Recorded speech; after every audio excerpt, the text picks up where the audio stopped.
यह कहानी है एक ऐसे इंसान की जो रोज पेंटिंग बनाता था और रोज के रोज उसे बाजार में बेचने चला जाता था।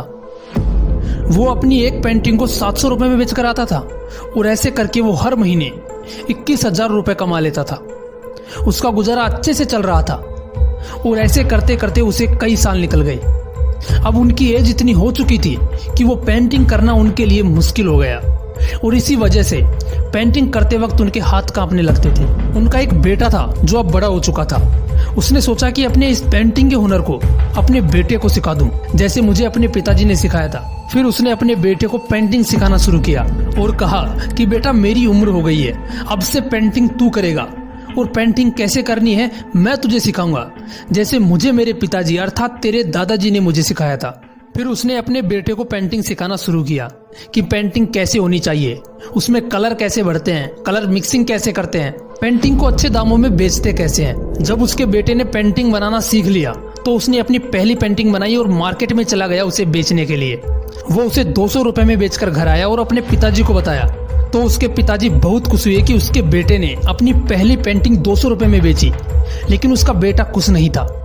उसने अपने पिताजी से कहा कि पिताजी आप तो अपनी पेंटिंग को 700 रुपए में बेच देते थे, लेकिन मेरी पेंटिंग सिर्फ 200 रुपए में बिकी। मुझे और सिखाओ जिससे मैं पेंटिंग को अच्छे दामों में बेच सकूं। उसके पिताजी ने उसे और सिखाया। थोड़ा और सीखने के बाद उसने अपनी दूसरी पेंटिंग बनाई और मार्केट में चला गया उसे बेचने के लिए। इस बार पेंटिंग 400 रुपए में बिकी, लेकिन वो अभी भी खुश नहीं था। उसने पिताजी को बोला कि पिताजी मुझे और सिखाओ, जरूर आपको कुछ ऐसा पता है जो मुझे पता नहीं है। उसके पिताजी ने उसे और सिखाया, थोड़ा और ट्रेन किया। उसके बाद उसने अपनी तीसरी पेंटिंग बनाई। इस बार पेंटिंग 600 रुपए में बिकी, लेकिन लड़का फिर भी मायूस था।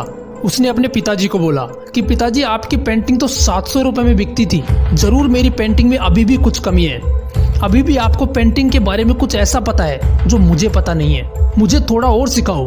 उसके पिताजी ने कहा कि बेटा मायूस मत हो, मैं तुम्हें हमेशा सिखाता रहूंगा और देखना इस बार तुम्हारी पेंटिंग और अच्छे दामों में बिकेगी।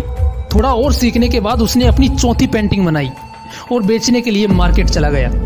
जब वह शाम को घर लौटा तो वह पहली बार बहुत खुश था, क्योंकि इस बार उसकी पेंटिंग 1000 रुपए में बिकी थी। उसके पिताजी भी बहुत खुश हुए और बोला कि मुझे खुशी हुई कि तुम्हारी पेंटिंग 1000 रुपए में बिकी। अब मैं तुम्हें सिखाऊंगा कि पेंटिंग को 1500 रुपए में कैसे बेचते हैं। तो बेटे ने कहा पिताजी बस करो, अब आप नहीं सिखा सकते, क्योंकि मैं अपनी पेंटिंग को 1000 रुपए में बेचकर आया हूँ और आपकी पेंटिंग तो कभी 700 रुपए से ज्यादा की बिकी ही नहीं, और आप मुझे सिखाओगे कि 1500 रुपए में पेंटिंग कैसे बेचते हैं। तो उसके पिताजी ने कहा कि बेटा अब तेरी पेंटिंग 1000 रुपए से ज्यादा की कभी नहीं बिक पाएगी, क्योंकि अब तेरा सीखना बंद हो गया है। जब मैं अपने पिताजी से सीख रहा था तब वो अपनी पेंटिंग 500 रुपए में बेच दिया करते थे।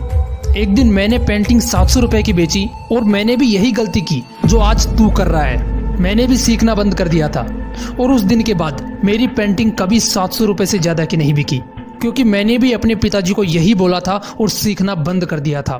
मेरे अंदर भी अहंकार आ गया था जिसने मुझे कभी आगे नहीं बढ़ने दिया। इसलिए कभी भी सीखना बंद नहीं करना चाहिए। इंसान छोटा हो या बड़ा, बच्चा हो या बुजुर्ग, अगर उनसे कुछ सीखने को मिलता है तो जरूर सीखना चाहिए।